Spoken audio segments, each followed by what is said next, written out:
പലപ്പോഴും ഗ്രാമർ സെക്ഷനിലെ ഏറ്റവും എളുപ്പമുള്ള ചോദ്യം ഏതാണെന്ന് ചോദിച്ചു കഴിഞ്ഞാൽ കുട്ടികളുടെ ഉത്തരം അത് പ്രപ്പോസിഷൻസ് ആണെന്നാണ്. കാരണം സിമ്പിളാണ്, ഓപ്ഷൻസ് ബ്രാക്കറ്റ് തന്നിട്ടുണ്ടാവും. നിങ്ങൾ എന്ത് ചെയ്യുന്നു, ഒരു സുഖമൊക്കെ നോക്കി നിങ്ങളങ്ങ് ഫിക്സ് ചെയ്യുന്നു. പലപ്പോഴും ആ സുഖം നിങ്ങളെ രക്ഷിച്ചിട്ടുണ്ട്. എന്നാൽ ഈ അപ്രോപ്രിയേറ്റ്നെസ് മാത്രം നിങ്ങൾ ബ്ലൈൻഡായിട്ട് ഫോളോ ചെയ്യരുത്. കുറച്ച് ക്വസ്റ്റ്യൻസ് കണ്ട് പരിചയിക്കണം, ഡബിൾ ചെക്ക് ചെയ്ത് കൺഫേം ചെയ്തിട്ട് എന്ത് ചെയ്യുള്ളൂ, ആൻസർ എഴുതാൻ വേണ്ടി പാടുള്ളൂ. സോ ഈ ഒരു ഏരിയയിലെ ട്രിക്ക് എന്ന് പറയുന്നത് ക്വസ്റ്റ്യൻസ് കാണുക, ചെയ്ത് പഠിക്കുക, ടെക്സ്റ്റ് ബുക്ക് നന്നായിട്ട് വായിക്കുക എന്നുള്ളതാണ്. And here is your first question from the chapter a very old man with enormous wings. So ഇവിടെ നമുക്ക് 6 സ്പേസുകൾ ഫില്ല് ചെയ്യാൻ വേണ്ടിയിട്ടുണ്ട്. സോ 1 2 3 4 5 6 ഓപ്ഷൻസ് ഉണ്ട്. നോക്കാം. The Germans had withdrawn without A fight എന്നാണ്. ഓരോന്ന് പറഞ്ഞു നോക്കുകയൊന്നും വേണ്ട. ഒരു ഫൈറ്റ് പോലും ചെയ്യാതെ അവർ എന്ത് ചെയ്തു, വിഡ്രോ ചെയ്തു, പിൻവാങ്ങി എന്നാണ്. എപ്പോഴും ആലോചിക്കുക, ഈ പാസേജ് മുഴുവൻ കോപ്പി പേസ്റ്റ് ചെയ്യരുത്, ആൻസർ മാത്രം എഴുതുക. Do not disturb your teacher, do not confuse your teacher. Then B എന്താ വരിക? As soon as it began to get light. As soon as it began to get light എന്നാണ് B വരിക. I prepared feverishly dash my first venture out. എൻ്റെ ആദ്യത്തെ പുറത്തേക്കുള്ള പോക്ക്. Venture എന്ന് വെച്ചാൽ നിങ്ങളൊരു കാര്യം സാഹസത്തിന് മുതിരുക എന്നുള്ളതാണ്. So for my first venture out എന്നാണ് വരിക. 4 ഓപ്ഷൻ ഉണ്ടല്ലോ, ഉണ്ട്. For my first venture out. ഇനി ഡി എന്താ വരിക?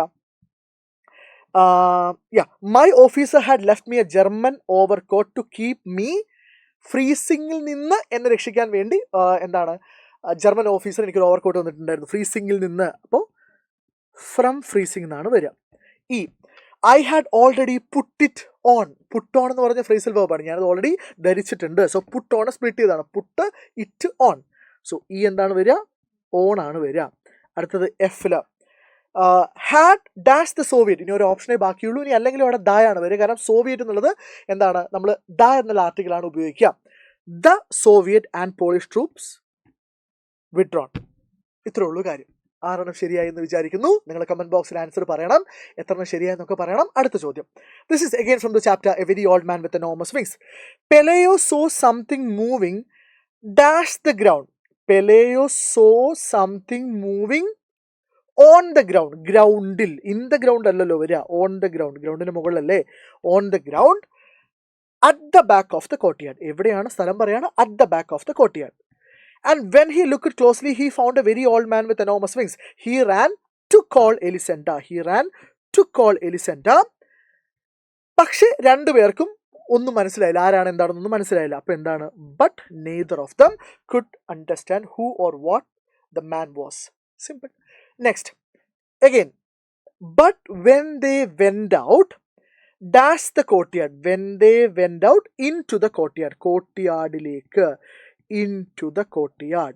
B.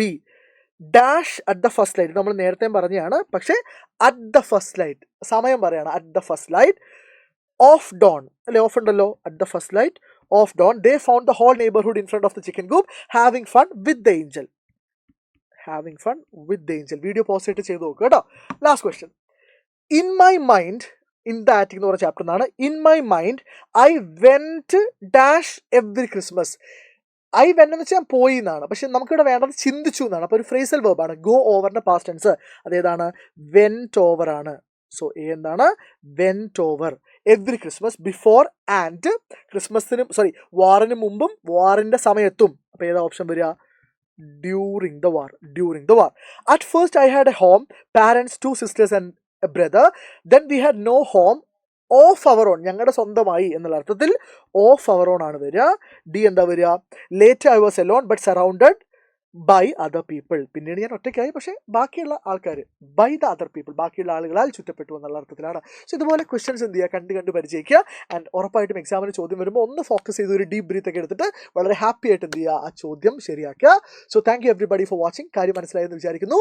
നിങ്ങളുടെ അഭിപ്രായങ്ങൾ, ഫീഡ്ബാക്സ് കമന്റ് ബോക്സിൽ അറിയിക്കുക.